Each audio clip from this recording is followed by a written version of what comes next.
Entre 1996 y 2017, la Sala Superior del Tribunal Electoral del Poder Judicial de la Federación ha declarado la nulidad electoral en 3 ocasiones. En el 2000, anuló la elección de gobernador en Tabasco. En el 2003 y en el 2015, 2 ocasiones, anuló las elecciones de gobernador en Colima. Acompáñenos. El tema hoy es nulidad electoral y hoy nos acompaña la maestra María Guadalupe Ramírez. Tiene 20 años como docente en la Facultad de Derecho de la Universidad Nacional Autónoma de México. Ha laborado en medios de información. Es especialista en derechos humanos. Y el maestro Rodrigo Escobar. Él es secretario de la Sala Superior del Tribunal Electoral Federal, especialista en Derecho Electoral, catedrático en la Facultad de Derecho de la UNAM.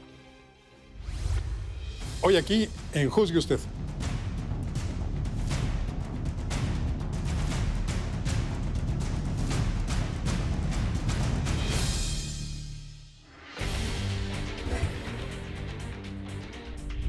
Hemos ya transcurrido más de 8 meses de un proceso electoral pues, que ha contemplado muchísimo esfuerzo por parte de los partidos y de los candidatos, muchísimos recursos invertidos.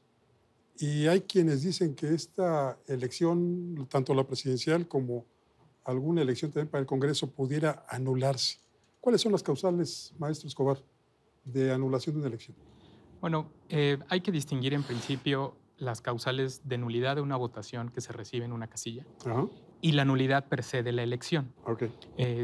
La nulidad de la votación o de una elección lo que persigue es el respeto al sufragio. Hay una serie de principios que deben cumplirse para que el voto se considere válido. Que el voto sea universal, o sea, que vote todo mundo, que el voto sea libre, que nadie esté por un lado de la casilla soplándole para que vote por alguien, que el voto sea secreto, o sea, que solamente el ciudadano en la mampara, frente a su conciencia o su convicción, sea el que emite el sufragio. En fin, hay una serie de principios. Las nulidades entran en juego cuando estos principios se rompen, cuando hay algún elemento por ahí que hace dudoso el resultado de la elección. Y por eso es que la Constitución ordena que se establezca un sistema de nulidades, precisamente para depurar, para quitar estas irregularidades que puedan existir, pero sobre todo que puedan alterar el resultado de la elección.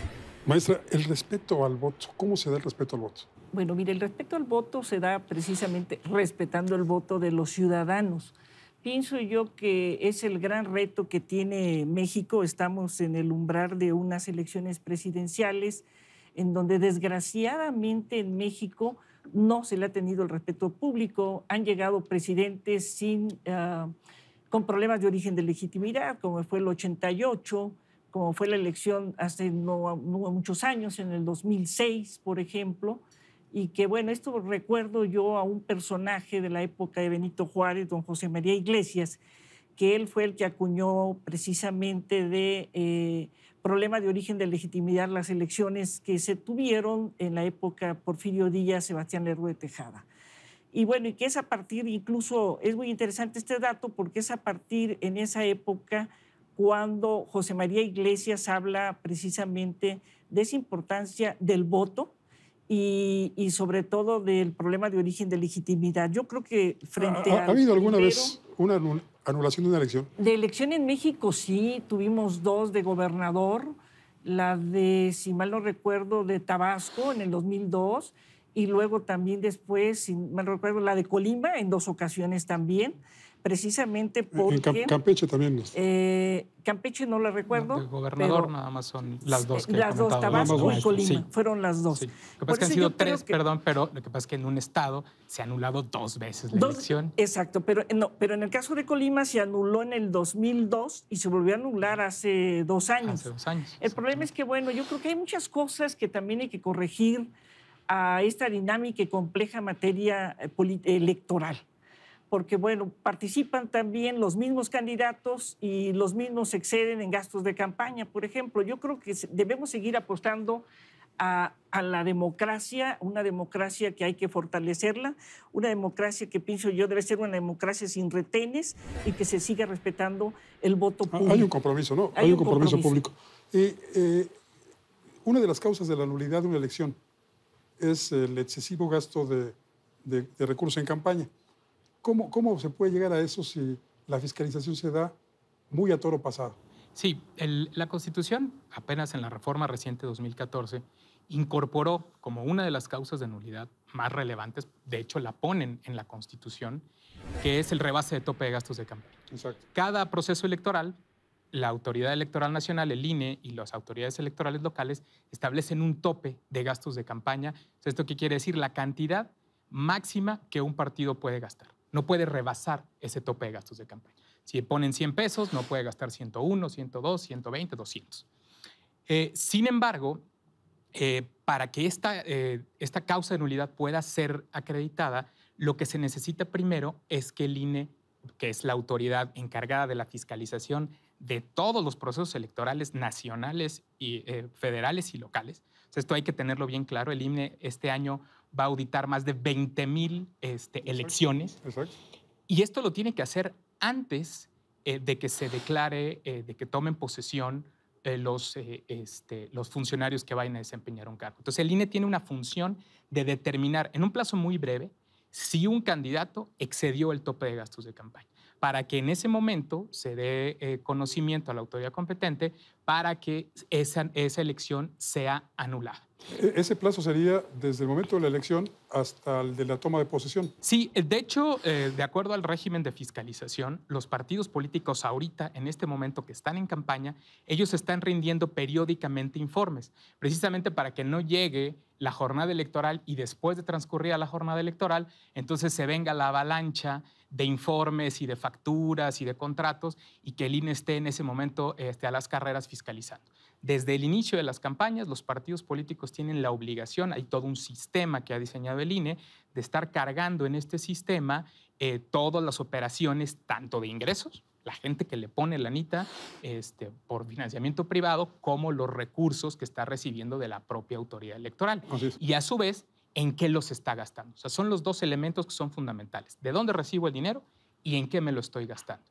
Entonces, una vez que ha transcurrido la etapa de campañas, el INE cierra este proceso y es cuando empieza entonces ya propiamente el proceso de fiscalización para determinar, uno, si hay dinero ilícito, que es otra causa de nulidad.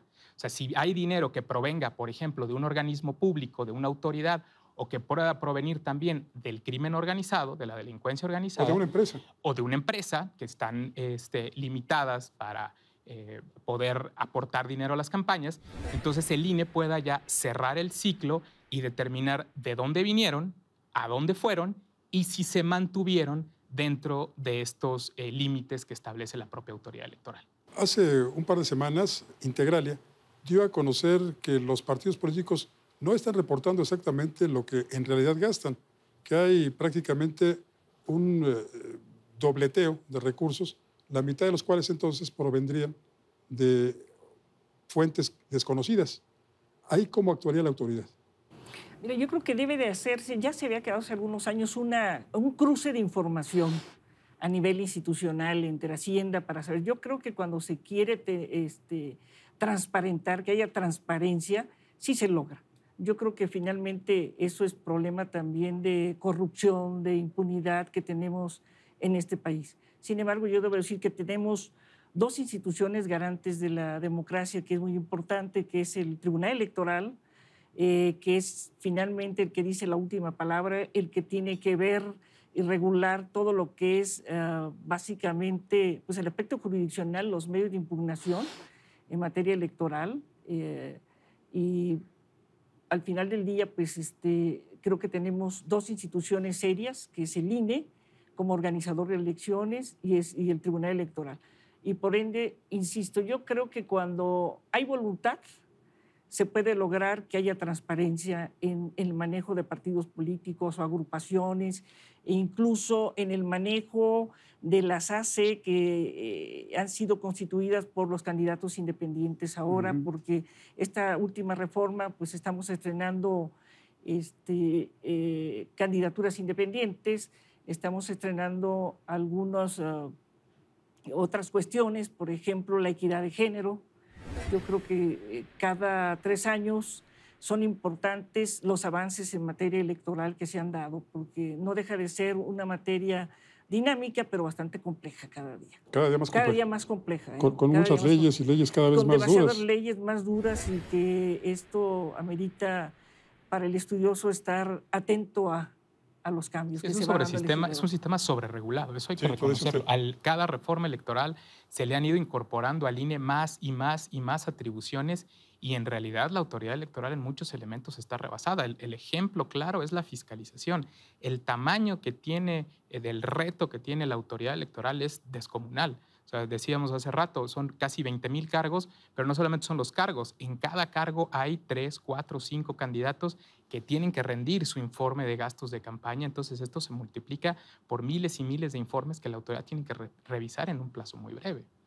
Lamentablemente, esa sería una de las causas de la nulidad de una elección. Así es, sí. Como lo comentábamos hace rato, el rebasar el tope de gastos de campaña o incluso recibir recursos públicos para la campaña o bien recibir recursos por parte del crimen organizado o de la delincuencia, aunque no sea organizada, aunque sea delincuencia desorganizada. ¿Qué es lo más grave?